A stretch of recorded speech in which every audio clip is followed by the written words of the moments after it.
A young company called Kiva Systems has solved a difficult problem. Imagine you were Amazon. So you're in a business of selling stuff online, right? But before you can do that, you actually have to store these things someplace, so you own a large warehouse. Now, that immediately gives you a problem. How do you ship things fast? Because the consumers want them fast. You may end up employing a lot of people to walk around the warehouse and look for the right items. But really, this is inefficient, right? And very expensive. You may come up with other solutions, but then again, it may not be so good. So actually, there is no good solution so far. Now, enter Kiva Systems. They said, listen, let's turn the problem upside down. So instead of having the workers to go to the shelves and look for items, let's have the items to come to the workers. So they invented these robots here. You see them in orange. And they would carry these shelves to the workers and even shine the laser light on the correct item. So all the worker really has to do is only to pick the item from the shelf. Now, that turned out to be so efficient, so good that Amazon has recently acquired the company for over $750 million in cash. Now, if you think about the solution, you may notice something odd here. Kiva Systems tried to optimize everything they could, right? But they still left the human workers to do the task of picking items. Well, why not automatize that too? Why not have a robotic hand to extend to the item and do that even faster? Well, apparently, robotic hands are just not as good. They are inferior to human hands. Humans can do this trivial task so much faster that Kiva just chose for them. Let that sink in for a moment. You are used to hearing how machines are so awesome. I'm sure you heard many good talks today about that too. You're used to hearing how machines can do almost anything, right? Any task they can do. They can beat you on chess. They can perform very complex computations very fast. And yet they are not as good as us in this ridiculous task that any one of you can do. Why? Well, there are a few problems along the way to create this kind of general purpose of a robot. Now, I'm not going to talk about all of them here. I'm just going to focus on one of them, and that is vision. Right? So how do we see? How do machines see? Because you see, I do a PhD on human vision, so I'm supposed to be talking about that kind of stuff.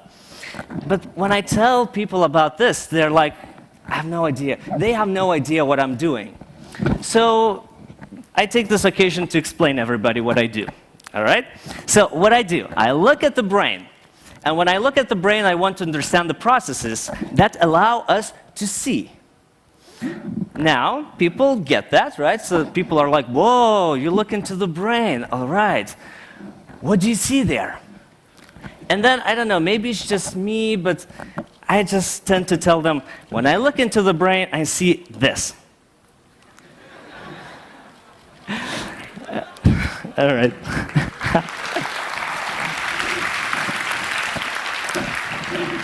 Now, seriously. Vision is the most important of our senses. It is so fast, so flawless, that you don't even notice it. When you look at this image, you don't have problems seeing a cat here. You don't have to think hard about that. No, vision is so immediate that you're just able to see, and you think it is very easy. It's probably just implemented in your eye. Your eye suffices to see, right? And if you want a machine to see, all you have to do is just to attach a camera, and then the machine can see, right? Not so quick. And I want you now to give vision its due credit. So look at this image again. I'm now going to zoom in to the cat's ear so that you can see the pixels better. Now, when you're looking at this image, what your eye is really receiving is just the luminance intensity of each pixel. So how dark or how light each pixel is. And that could be expressed in, from 0 to 255. A 0 would be a dark pixel, and 255 would be a light pixel. Now, that means that basically what your eye is receiving, even though you see a cat's ear here, what your eye is really receiving is just a bunch of numbers, right? That's the only information it's getting, just a bunch of numbers. So in effect, it's getting this.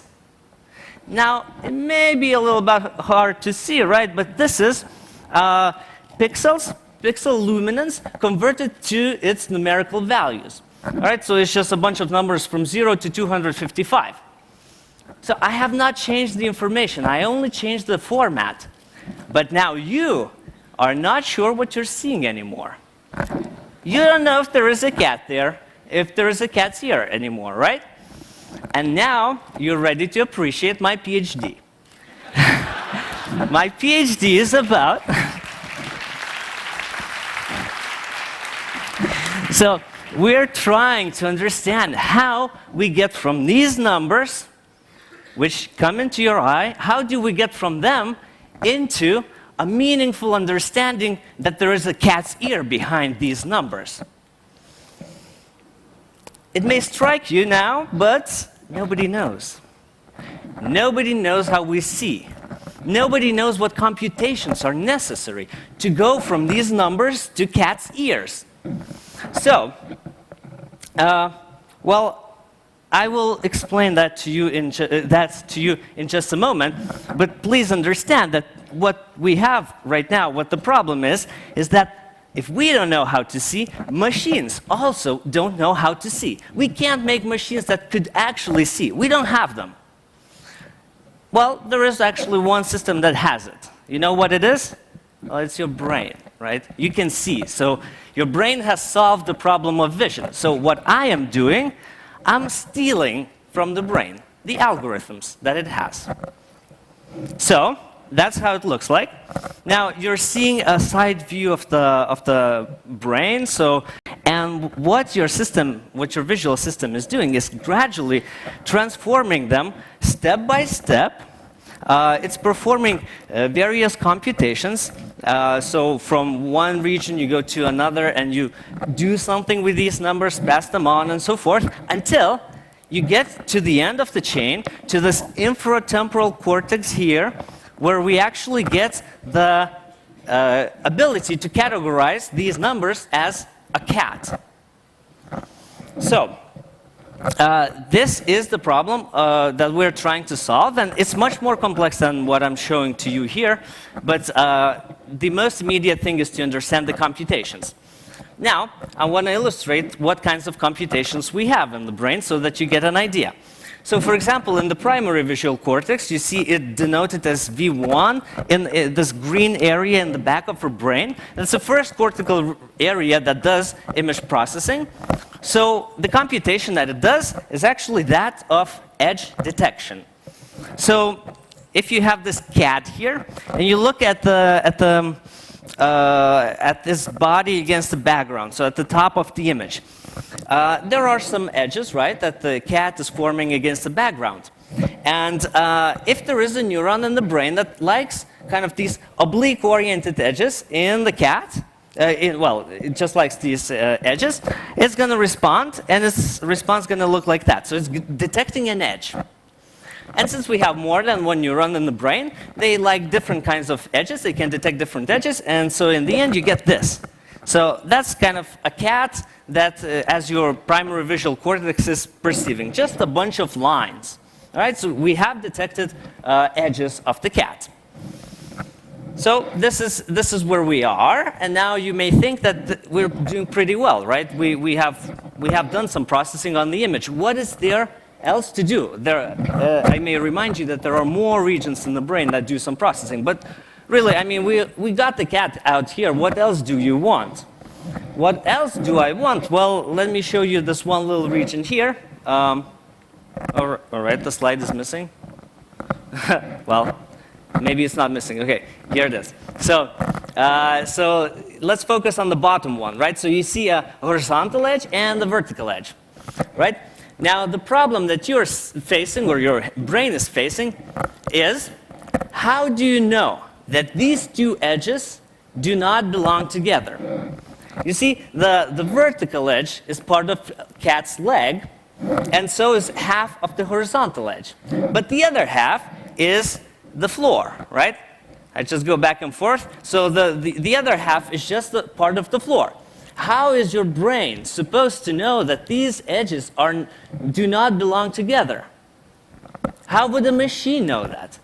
And how, moreover, would it know that this edge at the top there, that also does not belong to the floor, that it actually goes with this vertical edge, because that's the same cat? So how do you know how to put these edges together? How do you know that these edges actually form one cat? How do you put the cat together? Now, that's really my PhD topic. And now this we do in the following way. My colleagues and I at KU Leuven in Belgium, that's where I work, have a following assumption. We think that the brain has certain rules implemented that allow us to group things together. So we have some particular way, which we call Gestalt laws of grouping, that allows us to know how to put things together. And with little theory, I'm just going to explain that with one example here. So what do you see here? You see a bunch of dots, I suppose. Now, but I'm now going to show you these dots in motion. So now switch off the screen. All right. So here we go. I hope that everybody now can see that there is a walking human figure here. Okay?